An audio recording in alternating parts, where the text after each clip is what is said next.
Stock market లో invest చేసి మీ డబ్బులు డబుల్ చేసుకోవాలనుకుంటున్నారా? సుందర రామిరెడ్డి గారి లైవ్ సెమినార్ కి అటెండ్ అవ్వండి. నమస్తే రమగారు. నమస్తే జయ.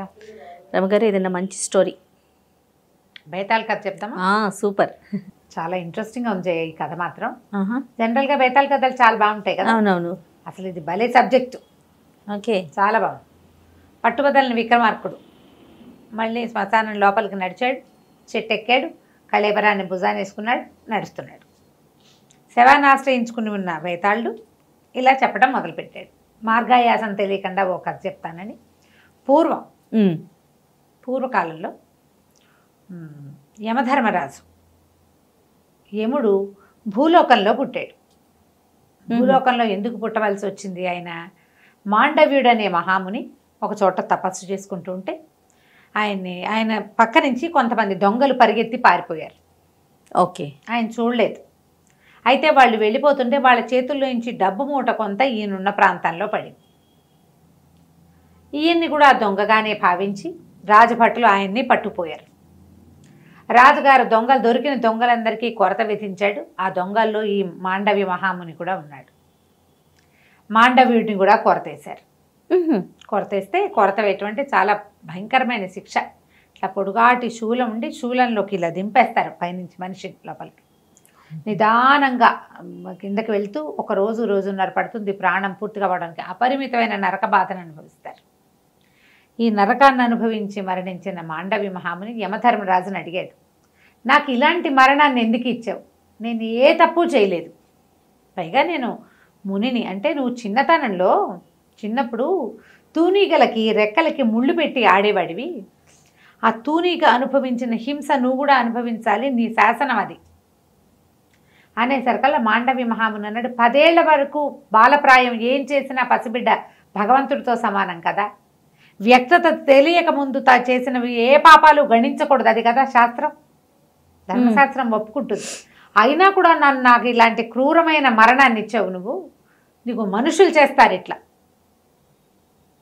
దేవతలు చేయకూడదు ఇట్లా, మనుషులు చేస్తారు. మానవ జన్మ ఎత్తు 100 ఏళ్ల పాటు అని శపించాడట. యముణ్ణి ఈయన శపించాడు. 100 ఏళ్ళు, కొన్నేళ్ళు, కొంత సంవత్సరాలు. అదేలేండి. మాండవ్య మహాముని శాపాన్ని అనుసరించి ఈయన మహాభారత కాలంలో విదురుడుగా జన్మించాడు. బాగుందిగా.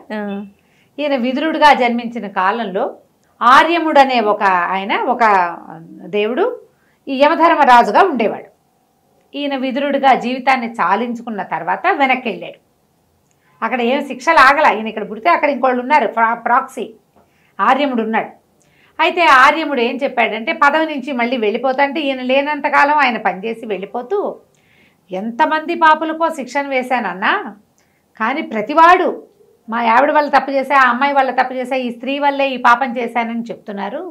స్త్రీలే కారణంగా కనపడుతున్నారు మానవుల పాపాలకి అని చెప్పాడు.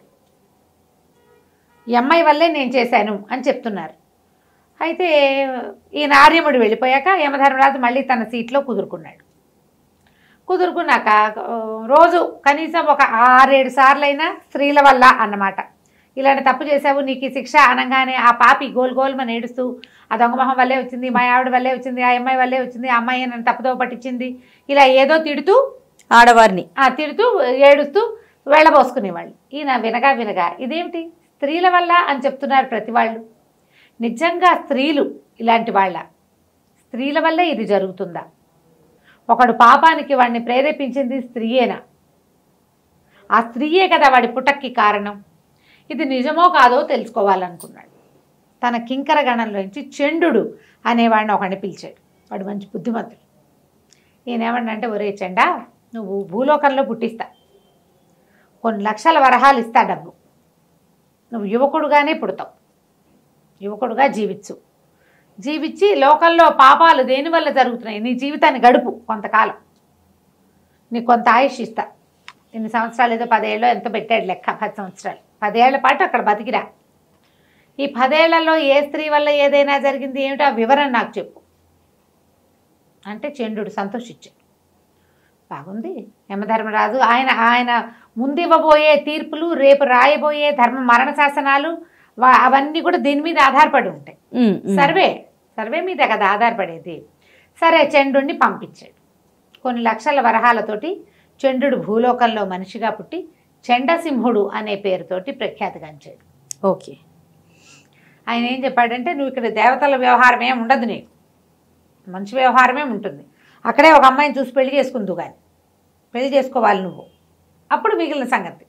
సరే, ఈ చంద్రుడు భూలోకంలోకి వచ్చేసాక ఓ ఊళ్ళో ఓ ప్రత్యక్షమయ్యాడు. బాగా డబ్బులున్నాయి, బొళ్ళని గుళ్ళు ఆరామాలు అవి ఇవి కట్టించేవాడు. కుర్రాడు మంచి యవన శోభతో బాగుండేవాడు, అందమైన వాడు. మరి దేవతా పురుషుడు కదా, ఎంత కింకరుడైనప్పటికీ. అక్కడి నుంచి ఏమైంది, ఆ ఊళ్ళో వాళ్ళంతా వాళ్ళు చూశారు.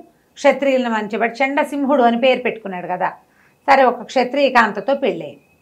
ఆ పిల్ల పేరు సౌదామిని. వాళ్ళకు రూపాయి లేదు, కానీ వంశగౌరవం చాలా ఉంది. అమ్మడికి ఆత్మాభిమానం మెండుగా ఉంది. మా నాన్న మా అమ్మ గొప్ప, అక్కడ రూపాయి లేదు వాళ్ళ దగ్గర, వంశగౌరవం మాత్రమే ఉంది.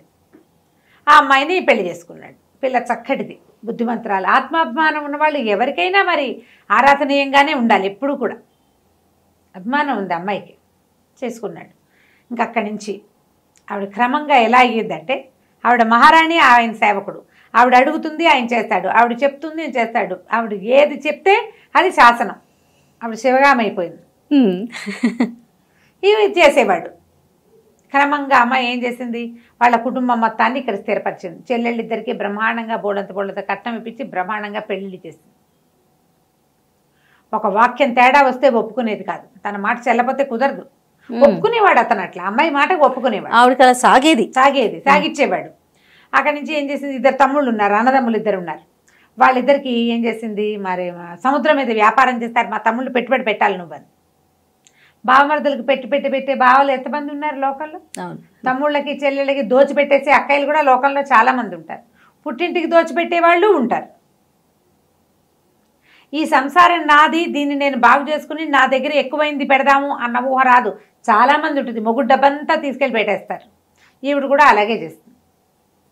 ఇతనికి వ్యాపారం ఏం లేదు, డబ్బులున్నాయి, వాడుకుంటున్నారు.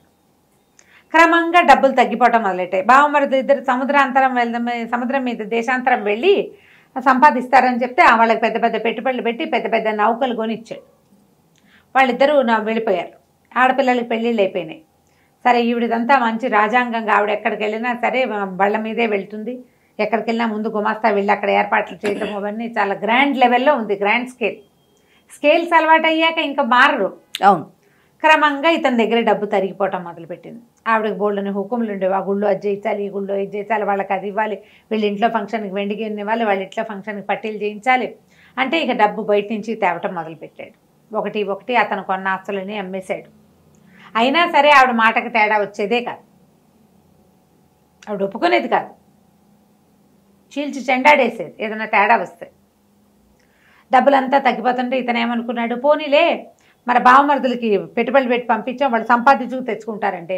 వాళ్ళు వన్ ఫైన్ డే తిరిగి వచ్చారు. వ్యాపారంలో అనుభవం లేని వాళ్ళు, వ్యాపారం చేయించాలని పెట్టింది కానీ బికార్లు అయి తిరిగి వచ్చారు. మళ్ళీ వాళ్ళు కూడా వీళ్ళ మీదే పడ్డారు.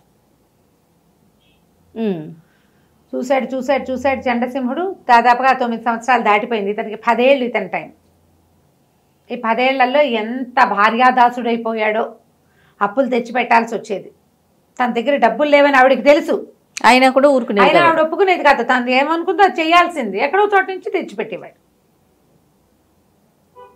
తెలిసినా ఆవిడ హోషుకి తగ్గేది కాదు. ఏదైనా తేడా వస్తే మా వంశగౌరవం అంటుండేది. బాగుంది. ఇలా నడిచింది. 10 సంవత్సరాలు పూర్తయ్యాయి. చంద్రుడు చాలా క్షీణ దశకు వచ్చేసి దేవుడు నన్ను తీసుకెళ్ళిపో అనే స్టేజ్కి వచ్చేసాడు. ఎక్కడికైనా సందులోకి వెళ్తే అప్పులు వాళ్ళు వెంబడపడేవాళ్ళు. ఆస్తులు గీస్తులు అన్నీ పోయినాయి. భార్య గారి రాజాంగానికి ఏ లోటు లేదు. ఈయన మాత్రం కట్టుగుడ్డలతోటి మిగిలాడు. మొత్తానికి నరకానికి చేరుకున్నాడు. యమధర్మరాజు దగ్గరికి వెళ్ళి దుఃఖించాడు. చాలా నా జీవితం దుఃఖభాజనంగా ఉంది, నా భార్యతో పళ్ళైపోతున్నాను, అది పోతున్నాను, ఇది పోతున్నాను అంటే అప్పుడు యమధర్మరాజు జరిగిందంతా తెలుసుకుని చండుని పక్కకి చేర్చుకున్నాడు. ఆ అమ్మాయిది ఏం తప్పలేదు, తప్పంతా నీదే అని చెప్పాడు. ఇక్కడ దాకా చెప్పాడు భేతాళుడు. ఈ కథంతా విన్న యమధర్మరాజు ఇందులో స్త్రీల తప్పు ఏమీ ఉండదు, తప్పంతా పురుషుడిదేనని ఎట్లా నిర్ధారించాడు. పాపులు ఎవరైనా చెబితే అప్పటి నుంచి ఆయన ఒప్పుకునేవాడు కాదట. ఇది స్వయంకృత అపరాధం, వాళ్ళ పేరు ఎందుకు చెప్తావు అనేవాడు. ఇలా ఎందుకన్నాడు అని చెప్పి రాజుగారిని అడిగాడు భేతాళుడు. రాజుగారికి వెంటనే తెలిసింది, వెంటనే అర్థమైంది. రాజు ఏమన్నాడంటే, స్వయంకృతం కాక ఇంకేముంది, అదే కదా, ఒక అమ్మాయి ఒక స్త్రీ నాకు అదేదో కావాలంది, మగవాడు ఏం చెయ్యాలి, మన దగ్గర ఇది ఉంది ఇది లేదు ఇంత ఉంది ఇంత లేదు నేను ఇదే చేయగలను అనేది చెప్పాలి. అంతేగా, శక్తియుక్తులు తెలియచేయాలి. నేను ఇంత చేయగలను, నేను ఇది చేయలేను అని మొదటి రోజునే మానేయాలి తప్ప మొదట ఉందని పోసేయకూడదు. మొండి చేతుల వాళ్ళకి అటుకులు తింటాను నేర్పిస్తే ఎవరైనా అలాగే ప్రవర్తిస్తారు. ఇప్పుడు ఆవిడ ఈయన దగ్గర డబ్బులు లేవు, ఆవిడ అడిగింది, ఆయన అప్పు తేవటం ఎందుకు, ఈ నెలలో డబ్బులు లేవు వచ్చే నెల చేస్తానని ఎందుకు చెప్పలేకపోయాడు, ఆవిడ అరిచి పోట్లాడుతుంది. అంతేగా, అంతకంటే ఏమవుతుంది, అంతకంటే ఏమవ్వదు. ఆమెను డిస్ప్లేస్ చేయడం ఇష్టం లేకపోవటం అనేది ఈయన తాలూకు వ్యామోహం, ఆయన పిచ్చి, ఇతను పిచ్చి, భార్యా వ్యామోహం, వీక్నెస్ అంతే. భార్యల్ని కాదని లేకపోవటం, వాళ్ళ నసకి వాళ్ళ గోలకి ఒప్పుకోవటం. ఒక చెంపకాయ కొట్టమని చెప్పరు ఎవరు, విక్రమార్కుడు కూడా చెప్పలే. మామూలుగా మనం ఏం చెప్తాం, 2 పీకట్టి వాళ్ళే వింటారు అని చెప్తారు, కానీ ఆయన అట్లా చెప్పలే. నో అండని నేర్పించాలి, నో తీసుకోవడం నేర్పించుకోవాలి. ఎవరికైనా సరే నువ్వు అలవాటు చేస్తే అలవాటే అవుతుంది. నీ దగ్గర శక్తి లేనప్పుడైనా తెలియచేయలేదు. మీ చెల్లెళ్ళ పెళ్ళిళ్ళు నేను చేయటం ఏమిటి అని అడగల, మీ నా తండ్రిది కదా బాధ్యత, సహాయం చేస్తా, పెళ్ళి నేను చేయను అని చెప్పాలి. అది కూడా చేయలే. అక్కడి నుంచి మొదలుపెట్టి అతను చేసినవన్నీ తప్పులే. ప్రతి వాళ్ళు కూడా ఇలాగే తప్పులు తమ చేసి వాళ్ళు అడిగారు, నువ్వు చెప్పాలి. వాళ్ళు అడుగుతారు, ఎవరో ఒకళ్ళు అడుగుతూనే ఉంటారు. ఉంది కదా నీ చేతిలో ఆ 100 ఇచ్చేసేయి అంటారు. ఈ 100 ఇస్తే నాకు మిగిలిన వాటికి ఉండవు, నేను 50 ఇస్తాను 10 ఇస్తాను 2 ఇస్తాను చెప్పాలి. చెప్పకపోతే అంతే కదా.